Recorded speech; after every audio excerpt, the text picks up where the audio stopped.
Boa tarde a todos. Sejam bem-vindos à reunião semanal da programação da operação do dia 8 de julho de 2022. Meu nome é Carla, sou da Gerência de Estudos de Intervenções na Rede, PRI, e coordenarei a reunião de hoje. Nós seguiremos com o nosso formato padrão de 3 blocos de apresentações com um breve intervalo entre eles, para que possamos verificar se foi enviada alguma dúvida dos participantes. No nosso primeiro bloco, nós teremos a apresentação de previsão meteorológica, hidrológica e sobre a operação hidráulica. No segundo bloco, a previsão de carga para programação diária e acompanhamento diário semanal, previsão de carga para o PMO, resultados do PMO e as intervenções energéticas relevantes. E, por fim, no terceiro bloco, teremos a apresentação das principais intervenções elétricas e da política operativa. Então, para darmos início com a apresentação da previsão meteorológica, chamo o Eduardo. Obrigado, Carla. Boa tarde a todas e todos. Partilhando aqui a apresentação. Já está aparecendo para vocês? Perfeito. Começando a reunião da programação da operação de hoje, né, com a previsão meteorológica, né? Nessa última semana, a gente basicamente não teve chuva na maior parte das bacias do Sim. A gente só teve alguns volumes bem baixos de precipitação na bacia do Jacuí e também na bacia do Uruguai. E também ali nas bacias do extremo norte do país. Mas, no geral, a maior parte das bacias ficou com chuva abaixo da média, como estava sendo previsto e como é normal nessa época do ano também, né? Em relação aos ventos ali no Nordeste, a gente teve uma semana que, principalmente nos últimos dias, ela favoreceu a geração eólica no Nordeste, né, por causa da intensificação dos ventos em basicamente todos os estados ali da região Nordeste, com a intensificação do sistema de alta pressão do Atlântico Sul. Para a próxima semana, a gente continua com previsão de pouca chuva nas bacias do Sudeste, do Centro-Oeste, do Nordeste e mesmo nas bacias da região Norte. Mas a gente espera uma semana com uns volumes um pouco mais significativos de chuva para as bacias da região Sul, especialmente o Uruguai, o Jacuí e também as bacias do Iguaçu, a calha a Incremental, a Itaipu e também a bacia do Paranapanema, embora essas últimas 3 bacias com volumes um pouco menores do que as primeiras que eu disse, as bacias mais ao sul. São 2 frentes frias, né, que avançam pela região sul a partir de meados da próxima semana e que devem provocar essa chuva aqui na região sul, mas quando elas chegam no sudeste, elas já atuam de forma bem litorânea e não provocam chuva nas bacias da região. Outra consequência do avanço dessas frentes frias é que a gente espera para a próxima semana uma diminuição da temperatura média, tanto da mínima, no caso do Rio Grande do Sul, quanto a máxima, no caso de Santa Catarina, de Florianópolis, de Curitiba, São Paulo e Rio de Janeiro, para a próxima semana, especialmente a partir de terça na região sul e de quarta-feira nas capitais aqui do Sudeste, de São Paulo e do Rio, associada à massa de ar frio que deve vir depois do avanço dessa frente fria. Em relação à geração eólica e geração solar, a gente não espera grandes mudanças de condição meteorológica nem para o norte, né, nem para o interior de São Paulo, nem interior de Minas na próxima semana. Então, tanto na solar quanto na eólica, a gente espera uma condição de estabilidade para a próxima semana operativa. De meteorologia é isso, fico à disposição para caso tenha dúvidas e questionamentos e te passo de volta a palavra, Carla. Ok, Eduardo, obrigada. Para a nossa próxima apresentação de previsão hidrológica, convido a Bibiana. Boa tarde a todos. Só um momento para compartilhar a tela. Certinho, né? Sim. Bom, eu vou apresentar os resultados da previsão hidrológica para a revisão 2 do PMA de julho. Só um instante. A previsão de precipitação para 9 a 22 de julho, para o subsistema sudeste, a gente pode observar baixíssimas precipitações previstas para o Paraná e para o Paranapanema e praticamente uma ausência de precipitação prevista para o Grande e para o Paranaíba. Passando para o acompanhamento diário de ENAs para o subsistema Sudeste e Centro-Oeste, a gente observa um comportamento de recessão, quase estabilidade nessas ENAs. O valor verificado foi 71% da MLT de ENA O fechamento previsto para o final de julho é de 67% da MLT, o que vai representar o quarto menor do histórico. Especificamente para a bacia do Rio Grande, o último valor verificado foi 69% da MLT Diena, e o fechamento previsto é correspondente a essa suave recessão em 65% da MLT Diena, que vai corresponder ao nono menor do histórico. Bacia do Rio Paranaíba, mesmo comportamento, último valor verificado 68% da MLT Diena, previsão mensal de fechamento em 64% da MLT, que representaria o nono menor do histórico. Para o Paranapanema, a gente observa uma recessão mais pronunciada no último mês. O último valor verificado foi 51% da MLT e a previsão mensal reflete uma estabilidade também em 51% da MLT, que vai representar o 21º menor do histórico de 92 anos. No Rio Paraná, o último valor verificado 75% da MLT, previsão mensal de fechamento em 72%, com um comportamento bastante estável, que vai representar o 19º menor do histórico. Passando para o subsistema sul, no Iguaçu e no Uruguai, a gente já tem precipitações maiores, conforme o Eduardo comentou, especialmente no período entre 12 e 16 de julho. O acompanhamento diário de hienas do subsistema sul, a gente tem como último valor verificado 84%, espera uma recessão para a próxima semana e depois um aumento nas afluências, esperando fechar o mês em 114% da MLT, que vai corresponder ao 41º maior valor do histórico. Para a bacia do Iguaçu, a gente tem o mesmo tipo de comportamento, uma leve recessão na semana que vem e depois um aumento nas afluências para a segunda semana. O último valor verificado foi 58% da MLT, previsão mensal de fechamento em 67%, que representaria o 39º menor do histórico de 92 anos. Para a bacia do Rio Uruguai, o último valor verificado foi 114%, recessão semana que vem, um aumento das afluências na segunda semana, fechamento previsto em 149% da MLT, que vai representar o 37º maior do histórico. Passando para o subsistema Nordeste e Norte, sem previsão de precipitação tanto no São Francisco quanto na bacia do Tocantins. Para o subsistema Nordeste, a gente observa essa estabilidade nas zenas. O último valor verificado foi 76% e a previsão de fechamento mensal em 75% da MLT Diena, que representaria o 22º menor do histórico. Aqui a gente pode observar o comportamento das estações fluviométricas do Rio São Francisco e de Sobradinho no último mês, e a gente percebe um comportamento de recessão, como esperado para essa época do ano. Para a bacia do Rio São Francisco, a gente tem o mesmo comportamento que a gente observou para o subsistema Nordeste como um todo, uma recessão, quase estabilidade.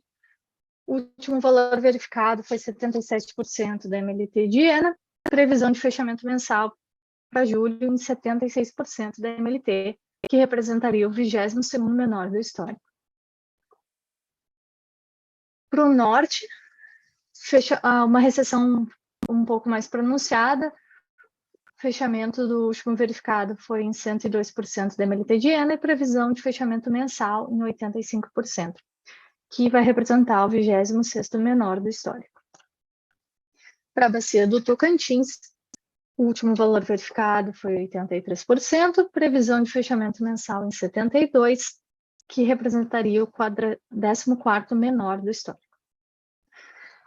Aqui a gente pode ver a previsão hidrológica para o SIM como um todo. A gente observa previsão acima de 120% da MLT Diena nas bacias, em algumas bacias da região norte, Balbina, Santo Antônio do Jari e Curuaúna, uma previsão em torno da média, entre 80% e 120% da MLT Diena para o Tapajós, Xingu, Parnaíba e no sul para o Jacuí e para o Uruguai, e uma previsão abaixo de 80% da MLT de ENA para as demais bacias do SIM.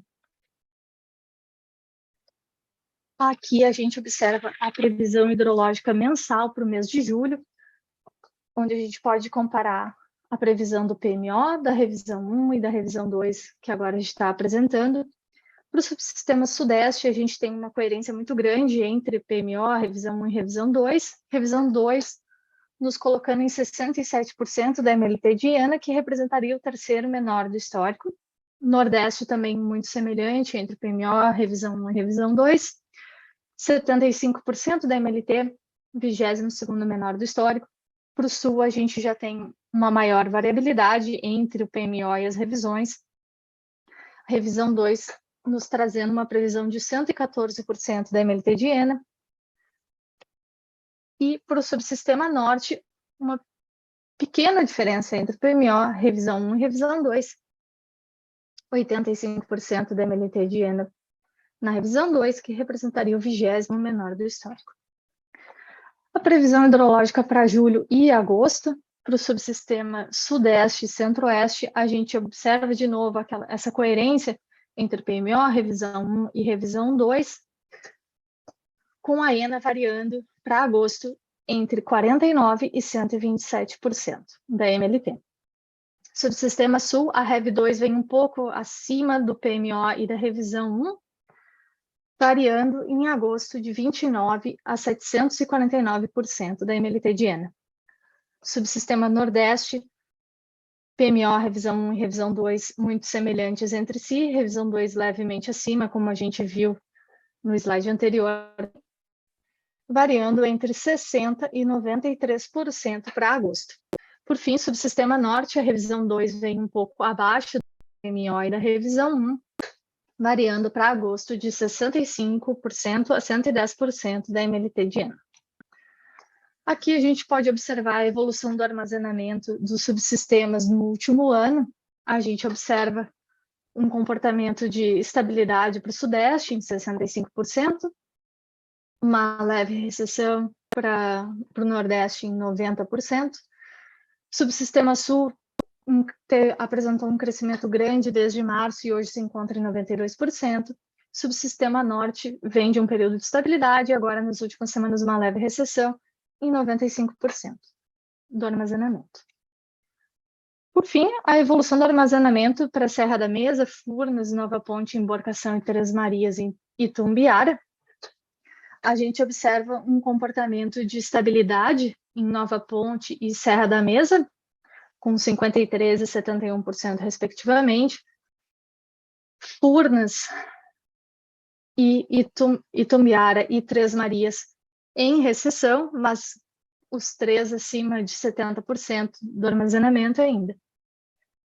E, por fim, Emborcação, com uma elevação no armazenamento, atingindo quase 71% do armazenamento.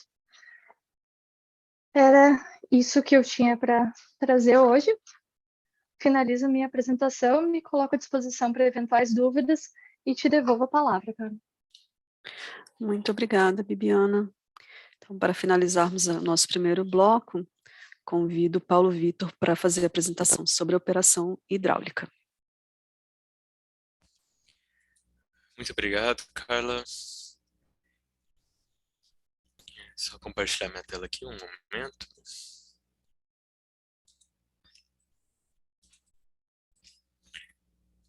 Boa tarde a todos que nos acompanham. Iniciando então aqui o bloco da operação hidráulica, nossos principais destaques. Comentando brevemente também sobre a sala de crise e acompanhamento coordenadas pela Ana. Temos que algumas novidades em relação ao que foi apresentado na sala pré-bacia do Rio São Francisco. Reunião essa que aconteceu essa semana no dia 5, tendo a próxima reunião esperada para o dia 2 de agosto, sendo a nossa 7ª reunião no mês. Os nossos reservatórios nessa bacia estão todos acima de 60% do seu volume útil, então não tendo seus limites de máxima definidos pela resolução ANA vigente.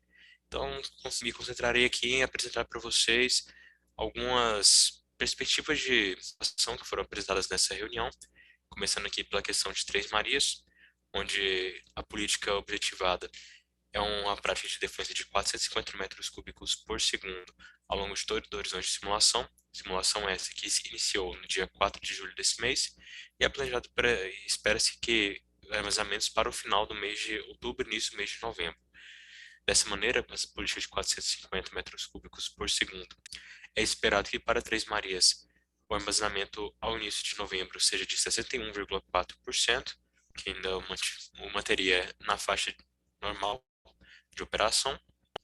Já para o caso de Sobradinho, nós temos aqui duas políticas vislumbradas para fins de simulação, destaco este ponto, onde na primeira política de defluência é esperado que o uso do reservatório esteja ali por volta de Sobradinho com 1.425 metros cúbicos por segundo em julho, 1.500 para agosto e setembro e 1.300 para outubro, de modo que também as defluências de Xingó sejam de 1.260, 1.320, 1.400 e 1.100.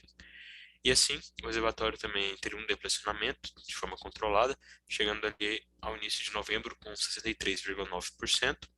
E já na política 2, uma política de um uso um pouco mais ostensivo dos meses de agosto e setembro, a política em julho seria a mesma do caso 1, porém, em agosto teríamos 1.800 para Sobradinho, 1.680 para Xingó, 1.700 em setembro e 1.580. O mês de outubro seria um pouco reduzido em relação ao caso 1, com 1.200 e 1.100 metros cúbicos por segundo, respectivamente. E ainda assim, com esse uso um pouco mais intenso, o armazenamento estaria ainda ao início de novembro em 60,4%, que manteria o reservatório também acima dessa faixa normal de operação. Além disso, comentando aqui brevemente sobre o nosso calendário, as nossas salas de crise, as três outras salas ativas estarão datas marcadas para o final do mês, o Paranapanema para o dia 28 de julho, São Francisco, como mencionado, no mês seguinte, no dia 2, a sala da região sul para o dia 20 e Tocantins no dia 27. Além disso, um breve acompanhamento também das defluências de Jupiá e Porto Primavera. Nós estamos nesse momento já há cerca de duas semanas, pouco mais de 2 semanas, nesse horizonte com Porto Primavera invasões no patamar de 3.100 metros cúbicos por segundo, e essa redução, como mencionei há 2 semanas, de Jupiá para cerca de 3.000 metros cúbicos por segundo, permitindo então maior preservação dos armazenamentos nas bacias de cabeceira e sendo então esses 600 metros cúbicos por segundo sustentados pelas vazões incrementais entre os reservatórios. Dessa maneira, Carlos, eu concluo aqui esse bloco da apresentação e lhe retorno a palavra e fico à disposição para qualquer questionamento. Muito obrigado. Ok, obrigada, Paulo Vitor. Com a apresentação do Paulo, então, a gente finaliza o primeiro bloco. Vamos fazer um pequeno intervalo e retornamos em breve. Olá, pessoal. Retornamos, então, para o segundo bloco da nossa reunião. Informa tanto ao Álvaro quanto a Thaís que as perguntas serão respondidas logo após o próximo intervalo. E, Guilherme, nós não identificamos nenhum problema aqui na transmissão, tá? Espero que tenha já melhorado aí para você. Então, nossa próxima apresentação será realizada pela Janaína, que é a previsão de carga para a programação diária e o acompanhamento diário e semanal. Janaína, por favor. Muito obrigada, Carla. Boa tarde a todos e todas. Eu vou compartilhar minha tela com vocês. Prontinho. Então, eu vou falar para vocês agora sobre a previsão de carga diária nessa última semana. Então, aqui nós vamos começar com o subsistema Sudeste-Centro-Oeste, com a carga verificada e a previsão de carga na última semana, no período que vai de 1º de julho a 7 de julho. Então, nós vamos da sexta-feira até a quinta-feira ontem. Nessa semana, nós tivemos uma carga bastante comportada, com uma carga verificada bastante aderente à previsão.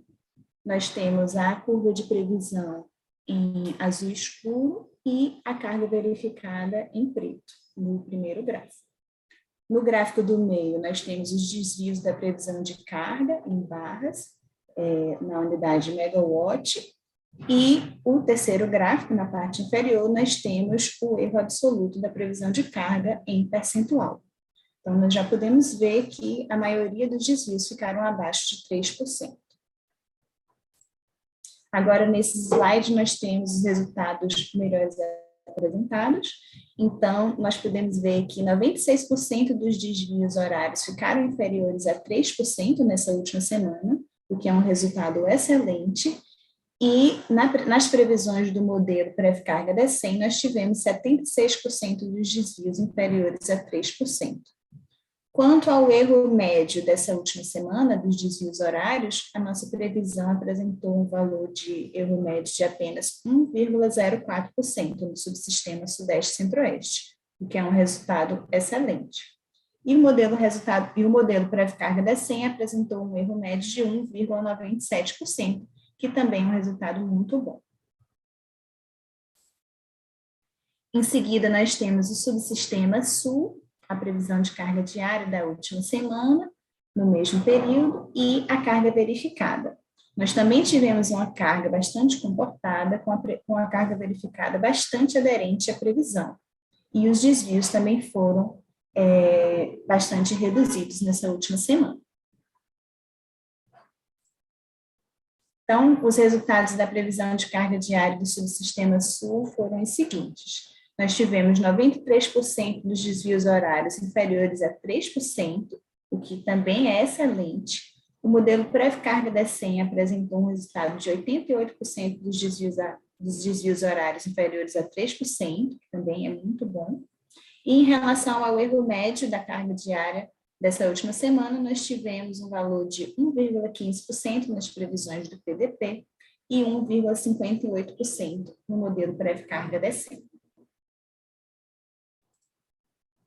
Com relação ao subsistema Nordeste, nós tivemos desvios mais significativos nessa última semana.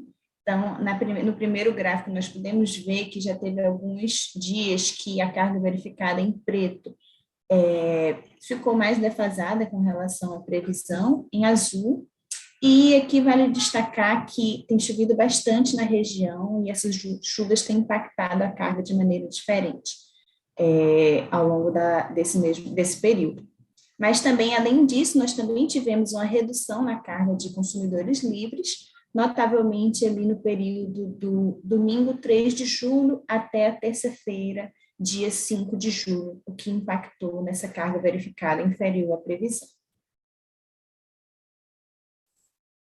Então, os resultados do subsistema Nordeste na última semana foram que 65% dos desvios horários ficaram inferiores a 3%. No modelo pré-carga DECEM, nós tivemos 66% dos desvios inferiores a 3%. E com relação ao erro médio da última semana, dos desvios horários, nós ainda tivemos um resultado muito bom nas previsões de carga, com 2,36% de erro médio. Como está inferior a 3%, ainda é um resultado bastante bom. E o modelo pré-carga DECEM apresentou um resultado de 2,68%. Em seguida, nós temos o subsistema Norte, no mesmo período. Nós também tivemos alguns dias com um desvio mais significativo da carga verificada com relação à previsão, com destaque para a segunda-feira, dia 4 de julho, e nesse dia nós também tivemos uma redução de consumidor livre, cerca de 100 megawatts, que contribuiu para esse desvio mais significativo. Contudo, os resultados da previsão de carga do subsistema Norte ainda foram muito bons nessa semana. Nós tivemos 85% dos desvios horários inferiores a 3%. No modelo pré-carga DECEM, esse valor foi de 51% de desvios abaixo de 3%. E com relação ao erro médio dos desvios horários nessa última semana, nós tivemos um erro médio de 1,62% nas previsões, o que é muito bom, e um erro médio de 3,55% no modelo pré-carga DECEM.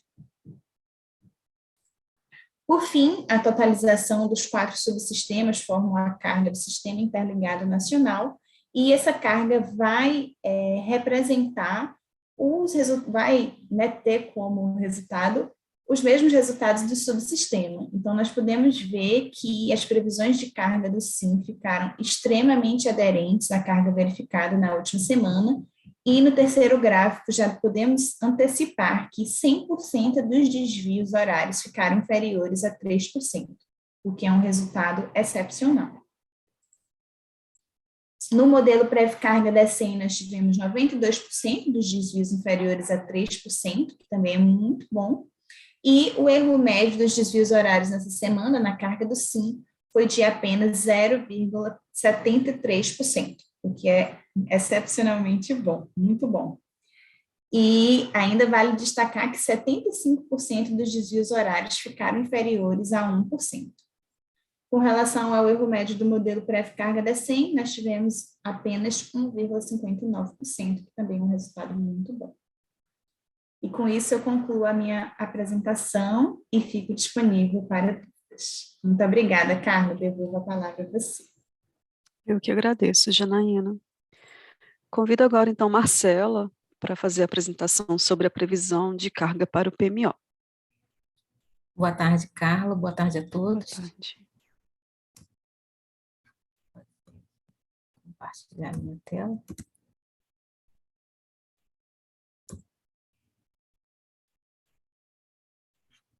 Vocês já veem aí? Sim. Me ouvem bem? Sim. Ótimo.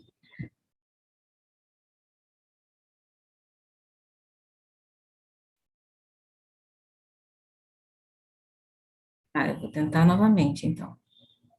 Então, mas se precisar desse jeito, dá para ver também, Marcelo. Dá, não dá? Então posso ir assim? Sim, tá dando para ver só sua barra de ferramentas embaixo e do ladinho do Teams. Tá bom. Se tiver algum problema, aí vocês comunicam, tá bom? Acho que assim vai me ajudar. Então, dando continuidade, né, dando seguimento às informações que a Janaína acabou de apresentar para nós em relação ao comportamento diário da carga, a gente vai ver que para o semanal não foi nada muito diferente. Eu vou passar aqui. Opa.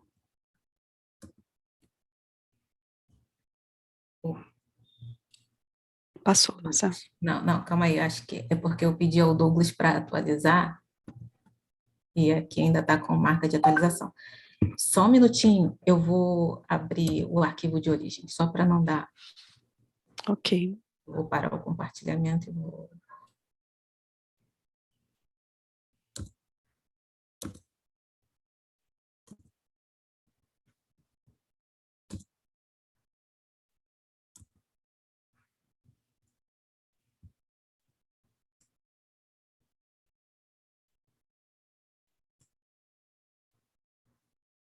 Por acaso, quem está aí de backup está com o arquivo aberto para agilizar? Eu posso projetar se quiser, Marcelo. Por favor, Leo, faz isso para mim, por favor.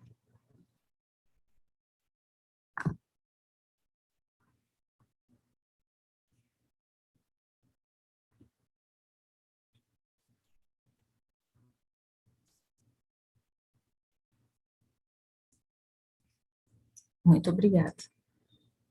Obrigada. Pode passar, Leo. Então, retomando aí, pessoal, me desculpa. Mas antes de falar do acompanhamento da carga, das premissas que foram consolidadas agora para a segunda revisão semanal, onde a gente trata do horizonte de previsão da terceira a sexta semana operativa do mês, a gente começa falando sobre as ocorrências da semana em curso, que é a segunda semana, que finaliza no dia de hoje, né? Ela começou no dia 2, no sábado passado, e finaliza no dia de hoje.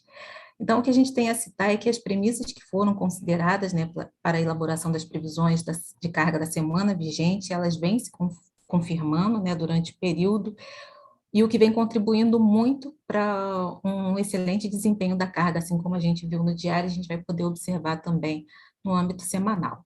E o destaque fica aí para a ocorrência das temperaturas amenas, mas porém superiores às que vinham sendo observadas nas capitais dos subsistemas Sudeste, Centro-Oeste e Sul. Essa semana ela ficou um pouquinho diferente, né, daquele período típico mesmo de inverno, que a gente estava com temperaturas mais amenas, tanto as máximas quanto as mínimas. Isso já era um fator esperado, já foi considerado na carga, e a carga vem respondendo nesse sentido também. No caso do subsistema Nordeste, o que nós temos a citar são os maiores totais de precipitação que ocorreram, principalmente no início da semana operativa vigente, com destaque aí para Maceió, João Pessoa e Natal. E também para o Nordeste, a gente tem a citar a retomada de carga de um consumidor livre da rede básica, que vinha com carga reduzida, desde o início da semana, e a gente ressalta aí que durante alguns dias dessa semana essa redução chegou a aproximadamente 100 megawatts médios, mas em parte da semana. Pode passar ali, obrigada. Em termos de premissas, né, as premissas econômicas, elas vêm basicamente se mantendo em relação àquelas que foram consideradas desde a revisão zero do PMO. Nós continuamos citando o bom desempenho da indústria durante o mês de junho, que é a última informação consolidada que nós temos, né, apesar das questões inflacionárias que a gente vem observando. O nível da utilização, de utilização da capacidade instalada, ele também vem aumentando, e no caso do mês de junho aumentou 0,6 pontos percentuais, alcançando o maior nível desde junho de 2014. E a confiança empresarial, ela também apresenta avanços, né, já pelo 4º mês consecutivo, e ao contrário dos meses anteriores, né, que esse desempenho ele vinha sendo puxado muito pelo setor de serviços, em junho a gente já pôde observar uma alta aí dos setores da indústria, do comércio e também da construção, né, que participaram com uma contribuição bastante expressiva para o desempenho da confiança. E também a forte melhora das avaliações correntes do comércio, né, que também vem apresentando uma alta aí na confiança setorial. Em termos de premissas meteorológicas, para a próxima semana, segundo sinalizações que nós obtivemos aí da equipe de meteorologia do ONS, é que na próxima semana há previsão do avanço de uma frente fria pelas regiões sul e sudeste, mas do meio da semana para o final, as temperaturas elas tendem a cair em relação ao comportamento do início da semana e ao comportamento que a gente vem observando na semana em curso também, sendo que essas reduções elas serão pouco representativas nas capitais da região sul e serão mais perceptíveis no caso do subsistema sudeste centro-oeste, principalmente no Rio de Janeiro e em São Paulo. Isso em relação ao comportamento que a gente vem observando nessa semana, que vem apresentando uma certa atipicidade em relação ao comportamento que a gente já vinha acostumado nas últimas semanas do final de outono e início de inverno também. Para os subsistemas norte e nordeste, nós seguimos ainda com aquela expectativa de condições de estabilidade em termos de temperatura, e para o nordeste a gente tem a citar que, embora sejam esperadas precipitação, totais de precipitação para a próxima semana, mas não na mesma intensidade que nós observamos na semana em curso. E as capitais do norte seguem com as temperaturas também elevadas e com recorrência de chuva todos os dias, né? E esse comportamento persiste porque é típico para essa região e também para essa época do ano. E o destaque fica aí para os maiores totais de precipitação na próxima semana em Manaus e Belém. Bem, aqui a gente começa a falar, né, do acompanhamento da carga no horizonte semanal e também das previsões que foram consolidadas para o período da 3ª semana operativa do mês. Então, nós temos graficamente representadas as 6 semanas operativas do mês, as 2 primeiras delas já com informações verificadas, a primeira semana com informações verificadas e a segunda semana, que é a semana vigente, nós temos uma expectativa de fechamento dela com base em informações verificadas de 5 dias e previsão somente para os 2 dias restantes da semana. E a semana em curso, ela indica, né, essa expectativa de fechamento, ela indica para a gente uma variação muito pequena em relação ao valor que foi projetado para essa semana, no caso do subsistema sudeste. A gente vai observar também esse mesmo comportamento para todos os outros subsistemas. Então, nós já considerávamos, em função da expectativa de ocorrência de temperaturas maiores nessa semana, nós consideramos um valor, né, uma previsão para essa semana com um valor acima da semana passada, e em função da confirmação dessas premissas, não só de temperatura, mas de todas as outras, esse valor que está sendo esperado para fechamento da semana, ele segue bastante aderente às nossas previsões.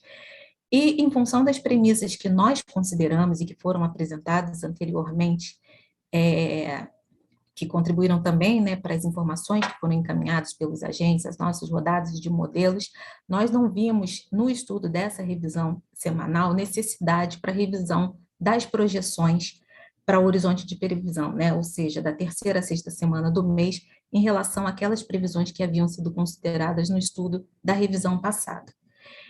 Contextualizando isso, né, com essas 2 semanas verificadas e mais a manutenção das previsões da terceira semana operativa do mês, hoje nós temos uma expectativa de fechamento do mês de julho com um valor bastante ajustado à nossa previsão inicial, indicando uma variação de apenas menos 0,2%.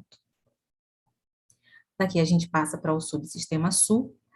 A semana em curso, nós tínhamos também expectativa de suave elevação das temperaturas em relação ao comportamento que a gente vinha observando nas semanas anteriores. Essa premissa ela foi considerada na nossa previsão e, já que ela vem se confirmando, a nossa expectativa de fechamento da carga para essa semana é de um valor bastante próximo à nossa previsão, indicando uma variação de apenas 0,8%. Para o sul, apesar da passagem de frente fria, né, prevista para a próxima semana, como eu citei anteriormente, a nossa expectativa é de que as temperaturas elas não variem tanto em relação ao comportamento observado nessa semana, ou seja, os declínios que serão observados, eles não serão expressivos a ponto de contribuírem para uma movimentação maior na carga, e em função disso, dessas premissas, nós também não vimos necessidade nesse estudo de rever os valores anteriormente projetados, e por isso a manutenção e essas variações nulas em relação a esses valores considerados nessa previsão em relação às previsões anteriores. E com isso, hoje, a gente tem uma sinalização de fechamento do mês de julho de um valor em cima da nossa projeção inicial, ou seja, aquela revisão que foi considerada lá na revisão zero do PMO de julho, né? Então, essa expectativa, ela tem uma variação de apenas 0,1% em relação à previsão inicial. Passando para o subsistema Nordeste, a semana em curso, fechando aí com uma expectativa de 10.253 megawatts médios, com uma variação quase nula em relação ao valor consolidado para essa semana na previsão. Nós tínhamos expectativa de que essa semana ela teria um comportamento, né, uma carga acima da previsão inicial, nós tínhamos essa sensibilidade, porque a primeira semana ela teve os fatores relacionados à precipitação, mas nós tivemos também um início de semana, ou seja, o final de semana da primeira semana operativa, né, os 2 primeiros dias da semana, eles foram dias de carga menores, né, em função do carregamento do efeito do feriado de São João, que aconteceu no final da semana operativa anterior, ou seja, a última semana do mês de junho. Então, nós tivemos um início de semana também afetado, né, por esse feriado e com uma carga menor, além de outros fatores que nós citamos aqui na apresentação passada, precipitação e também movimentação de carga de alguns consumidores livres. Essa semana, nós tivemos, apesar do efeito de precipitação, nós tivemos esse contraponto que eu citei também anteriormente, que foi essa retomada de carga de um consumidor livre, que em alguns dias essa redução chegou a 100 megawatts médios. Para as próximas semanas, dadas as condições de estabilidade em termos de temperatura e de precipitação, basicamente, né, sem grandes mudanças em relação ao que vem sendo observado, só em relação à precipitação, ainda que ela seja esperada, mas não na intensidade que ocorreu, principalmente no início dessa semana operativa, esses fatores também não nos deram embasamento para que nós fizéssemos alguma revisão nos valores que foram projetados para as semanas à frente, e por isso também essas variações nulas para esse horizonte de previsão em relação ao estudo anterior. E isso sinaliza hoje para a gente uma expectativa de fechamento do mês com uma carga de 10.571 megawatts médios, indicando uma variação de menos 2,1 em relação à nossa projeção inicial. Passando para o subsistema Norte, a semana em curso, a exemplo de outros subsistemas, aliás, esse teve até um desempenho melhor, né, em termos da expectativa de fechamento comparada à nossa previsão. A sinalização que nós temos é de uma variação, né, de um desvio nulo em relação à nossa projeção, não muito diferente do que a gente observou também na primeira semana, em função também das premissas que foram consideradas para as semanas à frente, nós também não tivemos embasamento para fazer uma revisão nos valores que haviam sido considerados. E isso hoje sinaliza para a gente uma expectativa de fechamento do mês de julho com um valor em cima da nossa projeção inicial, indicando também uma variação nula. Para finalizar, nós temos aqui o Sistema Interligado Nacional, que ele retrata exatamente o comportamento que nós vimos quando da abertura de cada um dos subsistemas. A semana em curso com uma variação, né, muito pequena em relação à nossa projeção, uma variação de apenas 0,2%, em função de nós não termos realizado também nenhuma revisão, né, nas projeções dos subsistemas. Nós também temos indicações de variações nulas em relação às previsões para o horizonte de previsão do Sistema Interligado Nacional, o que sinaliza para a gente hoje uma expectativa de fechamento do mês de julho com um valor inferior à nossa projeção inicial em apenas 0,5%. Então, já com o retrato, né, do comportamento dessas 2 primeiras semanas do mês, com essas novas expectativas de fechamento do mês de julho, que a gente tem a ressaltar é que vem acontecendo tudo bem dentro daquilo que a gente vem prevendo. E, em função disso, essa revisão em particular, nós mantivemos para todos os subsistemas as projeções consideradas no estudo da primeira revisão semanal desse PMO. Bem, essas eram as informações em âmbito de acompanhamento semanal, né, e de previsões semanais. Eu agradeço a atenção de todos, me coloco à disposição para responder as dúvidas e volto a palavra a você, Carla. Boa tarde. Boa tarde, obrigada, Marcela. Para finalizarmos este bloco, convido então a Daniele para fazer a apresentação dos resultados do PMO e das intervenções energéticas relevantes. Boa tarde, Carla. Boa tarde a todos que estão nos acompanhando. Estou compartilhando aqui a minha tela. Acho que já deve estar aí, certo? Ok, sim. Bom, então vou apresentar os resultados do DECOMP para essa revisão 2 do PMO de julho, para a semana que começa amanhã, no dia 9, vai até o dia 15 de julho. Antes mesmo de iniciar, né, nos resultados, eu trago os principais destaques dessa configuração, dessa rodada dessa semana. Nós tivemos a atualização do CVU da usina de Fortaleza, para o valor de R$ 277,36 por megawatt-hora, conforme determinado no despacho ANEEL 1796 de 2022.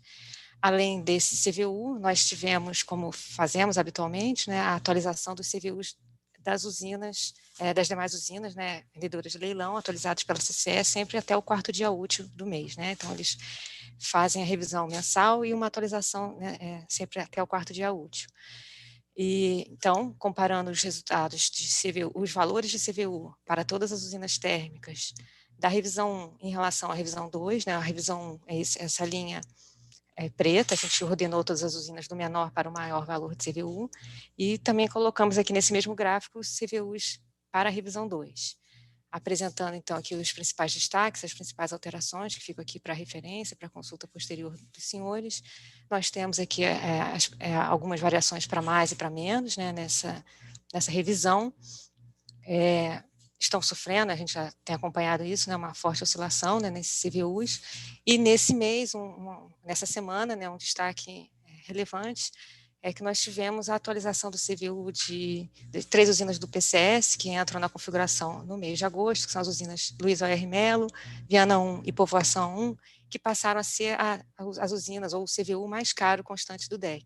Está destacado aqui no valor de R$ 2.876 por megawatt-hora. E a gente usa esse CVU mais caro como uma referência para penalidade por violação dos níveis metas, né? Então, na revisão passada, nós tínhamos uma penalidade de RHE, né, desse nível meta de R$ 2.650 por megawatt-hora, e agora passou para R$ 2.900 por megawatt-hora, considerando que, então, a gente tem esse CVU como sendo mais caro que desse DEC. Além disso, além dessas usinas térmicas, a gente apresenta aqui no quadro aqui à esquerda, os CVUs das usinas movidas a GNL. Então, as usinas do Sudeste, as usinas de Santa Cruz e Luiz O.R. Melo, elas apresentaram uma redução de CVU, né, passando de cerca de R$ 537 para R$ 405 por megawatt-hora, no caso de Santa Cruz, 840 para 631 no caso de Luiz O.R. Melo. Já Porto Sergipe, que fica lá no subsistema Nordeste, teve uma elevação de 453 para R$ 500 por megawatt-hora de CVU. Bom, então, considerando essas atualizações, não tivemos mais nenhum destaque de configuração. Partimos agora, então, já direto para os resultados. Como vimos nas apresentações anteriores, há uma estabilidade aí na previsão de vazões, não houve muita variação, e também não tivemos variação na previsão de carga. Portanto, a gente tem aqui os CMOs para os subsistemas bem estáveis em relação à semana passada, uma elevação de cerca de R$1 apenas, sendo de R$ 57,98 na carga pesada, R$ 57,52 na média, e R$ 55,89 por megawatt-hora na carga leve. Esses CMOs estão equalizados entre os 4 subsistemas, estão com o mesmo valor nas 4 regiões, porque os limites de transmissão ainda permitem o escoamento livre de energia entre essas regiões, e a gente destaca aqui, com esses arcos, apenas os troncos em que a gente atingiu o limite de transmissão, né? Nessa simulação, nessa primeira semana, né, da revisão 2. Atingimos o limite do FNESE, nos 3 patamares de carga, sendo que na carga média e leve foi apenas o limite conjuntural, né? Foi mais restritivo. E no somatório de FNS mais FNESE, apenas no patamar de carga média, no limite conjuntural, a gente teve essa restrição. Portanto, a gente consegue, a energia consegue fluir e a gente consegue equalizar os CMOs nas 4 regiões. Tendo, então, esses CMOs na faixa de R$ 56,00 por megawatt-hora, mantemos aqui o despacho térmico na ordem de 2.600 megawatts médios no SIM, puramente por inflexibilidade. Nós temos aqui nessa tabela, né, nesse gráfico, os valores de despacho indicados pelo modelo de compra para essa semana, no Sudeste de 945 megawatts médios, no Sul de 217, Nordeste 4, Norte 1.436 megawatts médios. Lembrando que desde janeiro de 2020, o despacho térmico é indicado, por ordem de mérito, é indicado pelo modelo D100, na etapa de programação diária. Então, essa tabela aqui de programação da estimativa de geração térmica para a semana é apenas informativo, né, dado aqui, resultado aqui do modelo DECOMP. Ainda em despacho térmico, nós temos as 3 usinas movidas a GNL, que são despachadas com antecedência de 2 meses, né? Então, estamos hoje comandando o despacho para a semana que se inicia no dia 10 de setembro e vai até 16 de setembro de 2022. E nessa semana de 10 de setembro, o benefício de se despachar térmicas, o benefício a GNL, calculado pelo modelo DECOMP, foi de cerca de R$ 58,00 por megawatt-hora para as 3 térmicas, né? As 2 do Sudeste tem esse valor de 58,22, igual nos 3 patamares de carga, e no Nordeste, a usina que fica no Nordeste, o benefício é de 58 na pesada, 57,91 na média e na leve.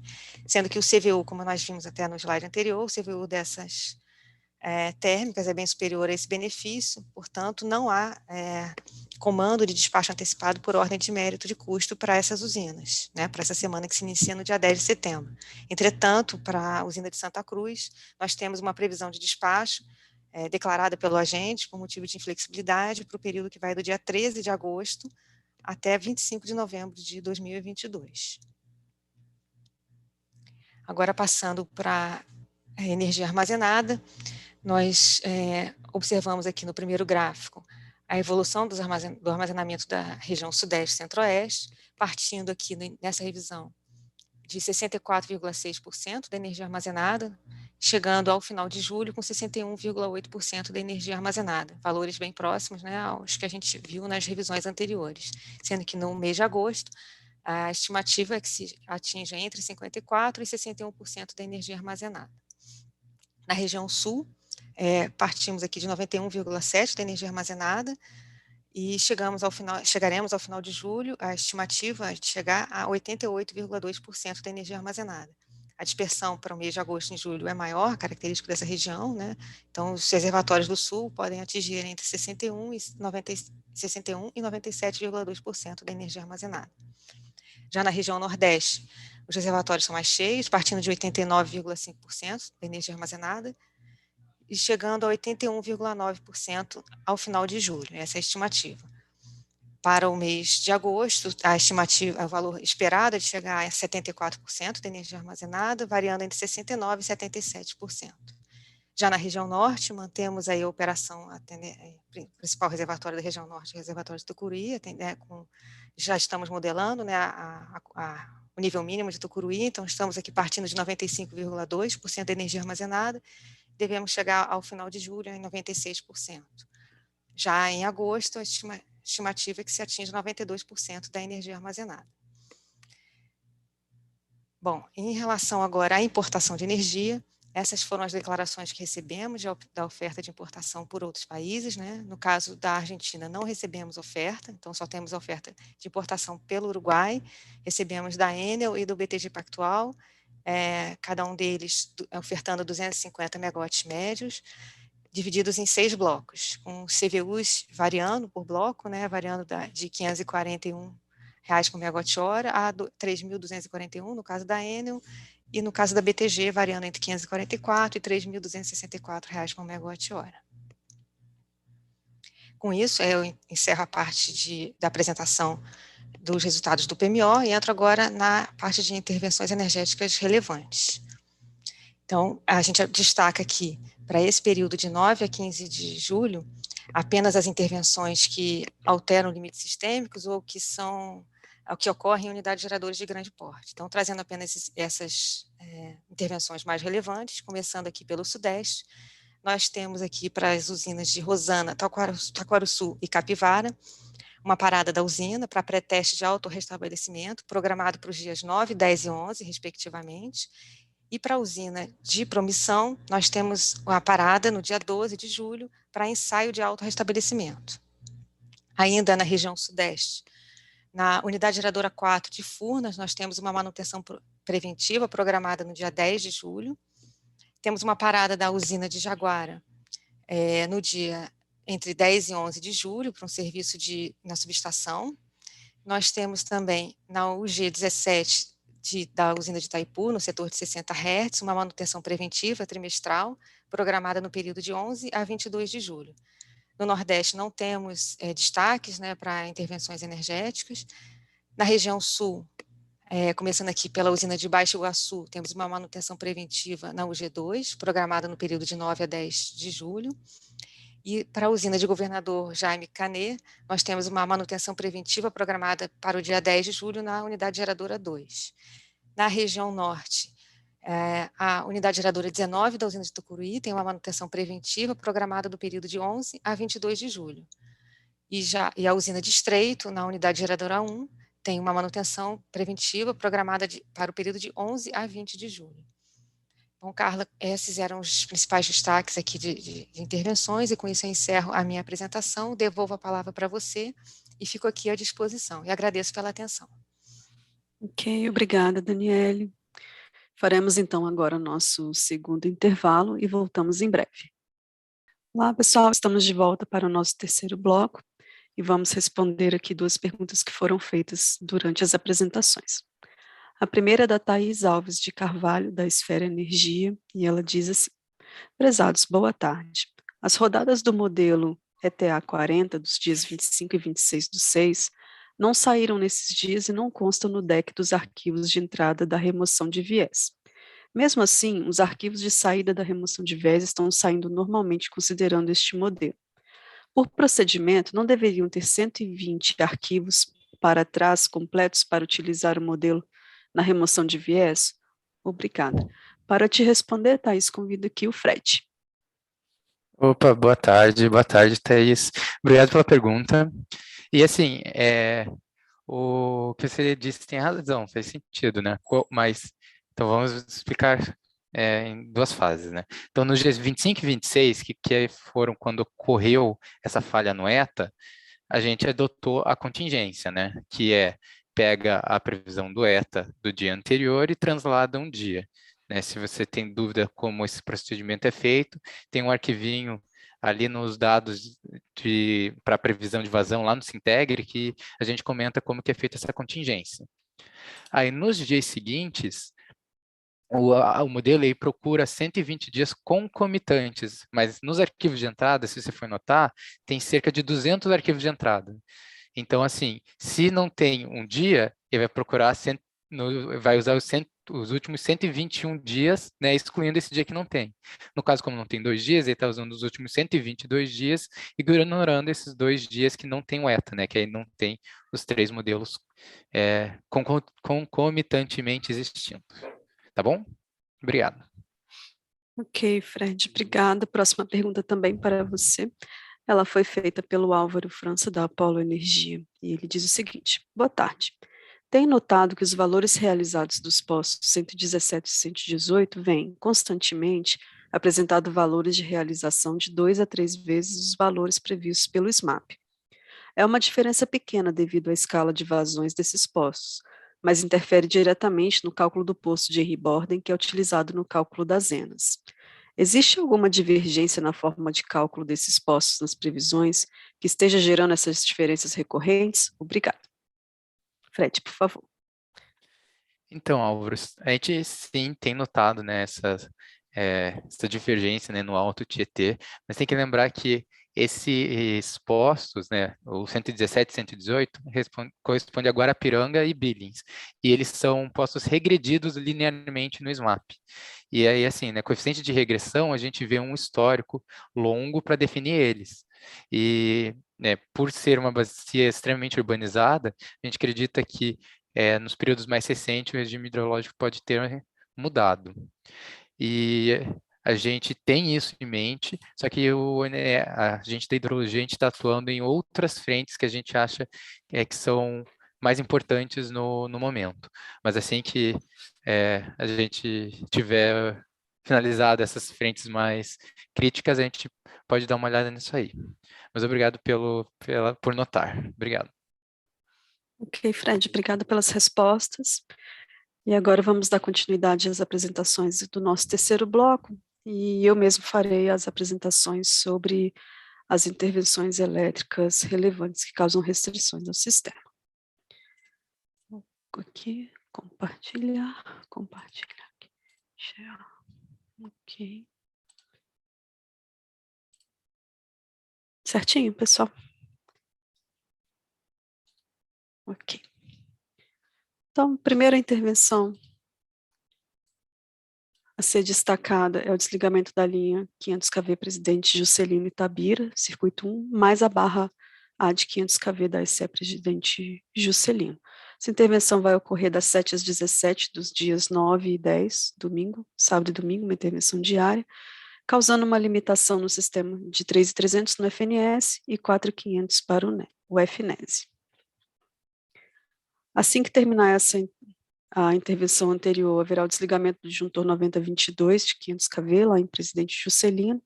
Ele vai ficar desligado das 17 do dia 10, domingo, até as 23h59 do dia 20, a próxima quarta-feira. Durante essa intervenção, haverá limitação de FNES em 5.800 e FNS em 3.400. Depois, das 0 a 6 dos dias 9 e 10, sábado e domingo, haverá o desligamento do banco série da linha Serra da Mesa Gurupi Circuito 2 em Serra da Mesa, e para que o sistema suporte esse desligamento, o FNS será limitado em 3.000 e o FNES em 4.800. Depois das 0 a 7 dos dias 11 e 12, segunda e terça-feira, apenas na madrugada, desligamento da linha de 500 kV Poções 3 Paraíso 2 Circuito 1, também um serviço relacionado à entrada e operação do Circuito 2, limitando o FNES em 4.500, o FNES em 2.700 e o RSECO em 8.000. Ainda continua em andamento, né, desde o dia 3, com previsão de término às 16 horas do dia 15, o desligamento do Polo 3, do Bipolo 2 do Madeira, limitando o mesmo em 1.575, com a operação monopolar do Polo 4, e o somatório dos bipolos do Madeira, 725. Das 7 às 17 dos dias 12 a 15, de terça a sexta-feira da próxima semana, desligamento da linha de 600 kV Foz do Iguaçu e Biúna, circuito 4, limitando o LCC em 2.500. Essas são, então, as intervenções relevantes elétricas que trazem restrição para o sistema. E, dando continuidade, então, chamo agora o Leandro para fazer a apresentação para nós sobre a política operativa. Ok, Carla, obrigado. Boa tarde a todos. Vou projetar aqui minha tela só um segundo.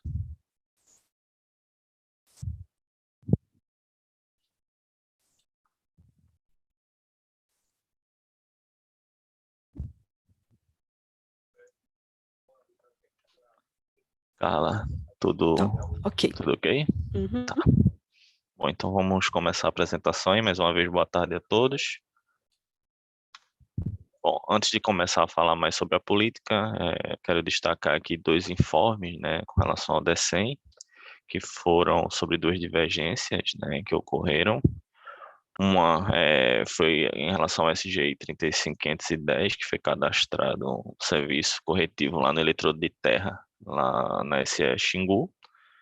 O início foi dia 29/6, e essa intervenção impossibilitou a operação do bipolo do Xingu Estreito em modo bipolar, tendo esse sendo operado em monopolar com retorno metálico, né? A instrução de operação de contingência na interligação em corrente contínua do Xingu, né? Lá tem a IOC8XG, define esses limites, né? De FNS, FNES e do somatório, né? Dessas duas grandezas. Então, considerando essa operação em monopolar. E aí, com isso, equivocadamente, a operação monopolar não foi considerada no deck lá do modelo DECEM do dia 1/7 desse mês, né, desse ano, 2022.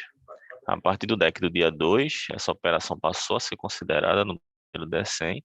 Entretanto, os limites para a operação de contingência DSO que eu citei anteriormente, elas não foram incluídas. Apenas a partir do deck do dia 4, e o SSG já foi concluído, né, no dia 5. Outra questão foi o FSARH, o 2952, que indica uma restrição lá de defluência mínima lá em Porto Primavera de 3.600. E aí os decks de 2 a 7, essa restrição foi considerada equivocadamente 3,600, né, metros cúbicos por segundo. Agora vamos começar pelos resultados, né? O CMO aí da semana, em comparação entre o DECEM e o DECOMP. Né? A gente observa aí que não houve, né, nenhuma grande divergência, né, nenhuma grande diferença entre eles. Né? Então, essa diferença entre DECOMP e DECEM é só devido ao maior detalhamento da carga e da rede, né?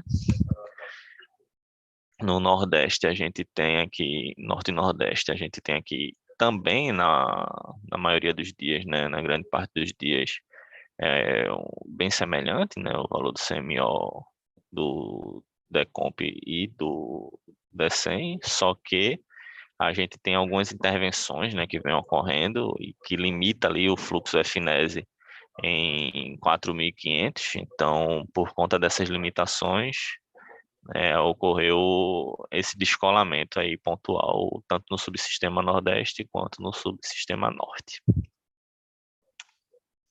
Bom, aqui a gente tem o CMO, né, por barra, né, um mapa, né, para a gente mostrar. Aproximadamente 30% das barras do sistema estão ainda detalhadas, e aí a gente tem dois destaques, né.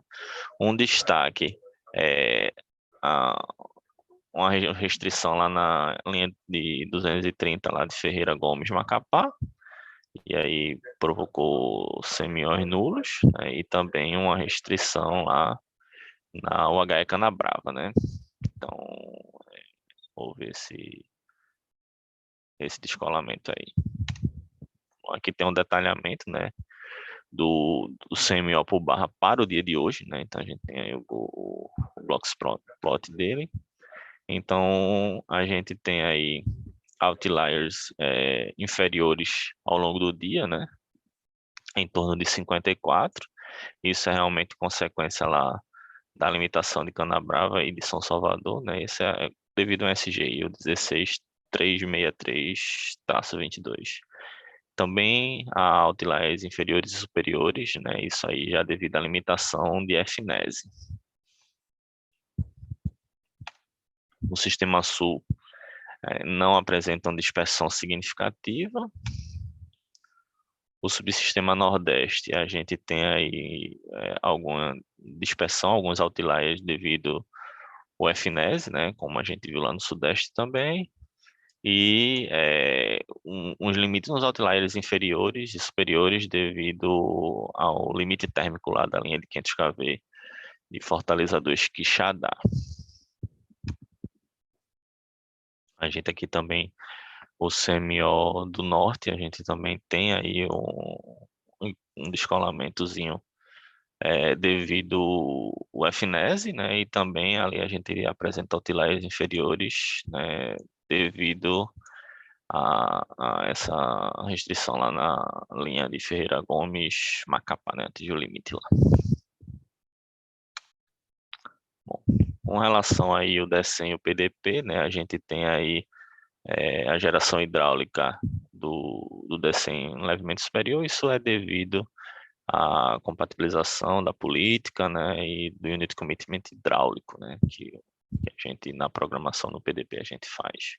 A geração térmica observou uma elevação no PDP, né? Essa elevação é devido à inflexibilidade e exportação, né? Para o subsistema sul, a gente também segue aí uma compatibilização na política, né, com relação à geração hidráulica. Então, o PDP apresenta uma geração um pouco mais alta que o DECEM. Já a geração térmica do sul, no PDP também está bem mais alta, e o motivo é o mesmo, né? A gente está aí com inflexibilidades e exportação comercial. Geração hidráulica do Nordeste, no DECEM, a gente também está adequando a política, né? Então, geralmente, houve uma redução, né, de influência lá do São Francisco, principalmente, que é a principal bacia do Nordeste. Então, basicamente, essa diferença hidráulica por conta da política. Já a geração térmica no Nordeste também foi elevada devido à inflexibilidade e exportação declaradas no PDP. Para o norte, né, a gente tem aí também a geração hidráulica, né, no SIM como um todo, né, inclusive na região norte também, o subsistema norte sofre uma diferença pequena por conta da política, né, a compatibilização da política energética, e a geração térmica também diferença devido à inflexibilidade e exportação comercial. Aqui a gente traz uma tabela aí, né, para a gente ver o balanço aí, né, o resultado devido às titulações, né? Então a gente tem aí uma geração térmica por exportação, tem ordem de mérito praticamente são do Sudeste, e as inflexibilidades declaradas, né? Aqui é o intercâmbio, né? Houve intercâmbio tanto para a Argentina quanto para o Uruguai, apenas na modalidade comercial, né, durante a semana. Bom, aqui a gente pode dar uma olhada no balanço, né, semanal, então a gente percebe que o Sudeste segue predominantemente recebedor de energia, né, então praticamente o dia todo, né, ela está recebendo bastante energia. O Sul mantém a geração hidráulica elevada, então com essa política o Sul está exportando o dia todo. O Nordeste, como é característico da época, já está apresentando aí no segundo semestre a elevação da eólica, né? Então a eólica vem elevando, né, cada dia mais, então praticamente atendendo toda a carga do Nordeste com a eólica. Então o Nordeste segue aí exportador de energia, né? A característica aí do segundo semestre. Já o Norte segue ali com reduções, né, de afluência, então basicamente a geração hidráulica no Norte, essa elevação é para atender ponta de carga, então apenas por esse motivo a elevação hidráulica lá do Norte. Aqui tem um balanço, né, da programação aí da semana, né? A gente tem um resumo aí, a média de carga do SIM de 65485, basicamente o que a gente vem mostrando aí, né? A gente vê que o Sudeste, todas as setas apontam para o Sudeste, né? Porque ele realmente é o subsistema que está recebendo energia, os demais estão exportando. Bom, e para finalizar, a gente tem aqui a política que deve mudar um pouco agora, né, para a próxima semana, né? O Sudeste deve seguir ainda, né, recebedor, a gente continua ali preservando os armazenamentos, né, entrando no período seco. O Sul já vem deixando de verter, então a gente vai seguir ainda com esses níveis elevados, então a tendência é manter a maximização da geração hidráulica, né, do Sul, agora já com esse sinal de que os vertedores foram e estão sendo fechados. No Nordeste, a gente segue mantendo ali toda a exploração, né, das renováveis, né, e aí elevando a geração do São Francisco, né, essa semana deve haver uma elevação de geração do São Francisco, tentando explorar o máximo do intercâmbio, já que o Norte está aí realmente reduzindo as afluências, né, então a gente vai explorar as disponibilidades energéticas que já não são tão elevadas quanto há algum tempo atrás. Então, para o Nordeste, a gente deve aí elevar a geração, tentando manter ali o intercâmbio maximizado. Bom, Carla, era isso. Eu agradeço a todos. Uma boa tarde, pessoal. Ok, Leandro, obrigada. E com essa apresentação, nós finalizamos o nosso terceiro bloco de apresentações e voltamos já já com as respostas das últimas perguntas. Olá, pessoal, estamos de volta, então, para responder as últimas perguntas que apareceram aqui no nosso chat. A primeira, eu mesmo vou responder, foi feita pelo Alessandro Dutra, da Petrobras, que disse assim: boa tarde.